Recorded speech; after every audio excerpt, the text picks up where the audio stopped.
तो सबसे पहली जो बात है वो है कि आप जानते हैं कि वॉर चल रही है अभी मिडल ईस्ट में, और इसका सबसे जो बड़ा असर देखने को मिला है वो मिला है ऑयल प्राइस पर।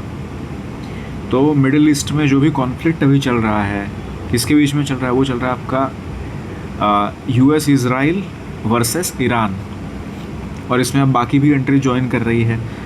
तो जितना ये मिडल ईस्ट में कॉन्फ्लिक्ट चल रहा है, इसका सबसे बड़ा जो असर पड़ रहा है वो पड़ रहा है आपका क्रूड ऑयल पर, और क्रूड ऑयल के जो प्राइसेस है वो बढ़ने लग गए हैं। और हम सब जानते हैं कि इंडिया जो है वो अपनी ऑयल रिक्वायरमेंट का कितना बड़ा परसेंटेज जो है इम्पोर्ट करता है। अगर साफ साफ बोला जाए तो 80% से ज़्यादा जो है हम इम्पोर्ट करते हैं बाहर से। और अभी जो कहा जा रहा है कि स्ट्रेट ऑफ हॉर्मूज़ का ब्लॉकेड हुआ है, तो इंडिया को जो है बाईपास करके बाकी कंट्री से लेना पड़ रहा है। तो इसके चलते अब ये देखने के लिए मिल रहा है, और ये न्यूज़ जो है हम कहीं ना कहीं एक्सपेक्ट ही कर रहे थे सारे कि ये होने ही वाला है। तो देखने के लिए मिलेगा अभी आने वाले समय में कि कितना बढ़ेगा, कि फ्यूल प्राइसेस पर तो प्रेशर पड़ने वाला है। और सबसे बड़ी बात यह है कि फ्यूल प्राइसेस पर जब भी प्रेशर पड़ता है तो इससे इन्फ्लेशन बढ़ता है, मतलब महंगाई बढ़ती है, और गवर्नमेंट जो जनता के लिए खर्चा करने वाला है उसके ऊपर भी असर पड़ता है। क्योंकि डेफिनेट बात है कि जब ऑयल के प्राइसेस बढ़ते हैं इंटरनेशनल मार्केट में, तो सरकार को ज़्यादा पैसा देकर उसको इंपोर्ट करना पड़ेगा। तो एक्सपेक्ट करिए कि भाई आगे जो है ये चीज़ होने वाली है। अगली जो बात है, आरबीआई ने अनाउंस किया है 1 लाख करोड़ का बॉन्ड का purchase to support the banking liquidity. इसके थोड़े अभी मैं आपको कॉजेज़ बता देता हूँ कि क्यों हुआ है। तो देखिए, जैसे मैंने अभी पहले वाली स्लाइड में बताया कि ऑयल प्राइसेस बढ़ रहे हैं। तो देखिए क्या होता है कि जब भी ऑयल महंगा होता है तो जो इन्वेस्टर्स होते हैं उनको लगता है कि अभी इन्फ्लेशन तो बढ़ने वाला है। जो इन्वेस्टर सोचता है वो सारा जो होता है एक संतुलित सोचता है कि क्या होगा क्या नहीं होगा। तो उनको लगता है कि भाई इन्फ्लेशन बढ़ने वाला है। जब इन्वेस्टर को ये लगता है तो वो क्या करता है कि वो बॉन्ड जो होता है वो बॉन्ड बेचने लगता है, और इससे क्या होता है कि जो बॉन्ड यील्ड होते हैं बॉन्ड के यील्ड बढ़ने लगते हैं, और गवर्नमेंट के लिए बोरोइंग जो है वो महंगी हो जाती है। तो इसी सिचुएशन को कॉम्बैट करने के लिए ये जो इतना बड़ा अनाउंसमेंट है वो रिज़र्व बैंक ने किया है। अगली जो बात है वो है कि इंडिया की जो जीडीपी ग्रोथ है वो अभी भी अच्छी खासी चल रही है। इंडिया की इकोनॉमी जो है वो आप जानते हैं कि बहुत स्ट्रॉन्ग पेस पर ग्रो कर रही है।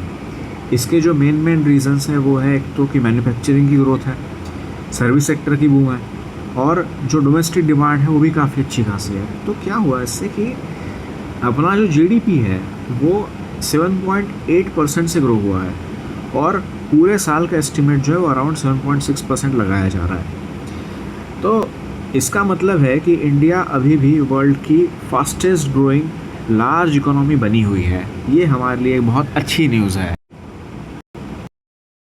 बात है वो है ट्रेड डेफिसिट जो है वो हमारा बढ़ा है।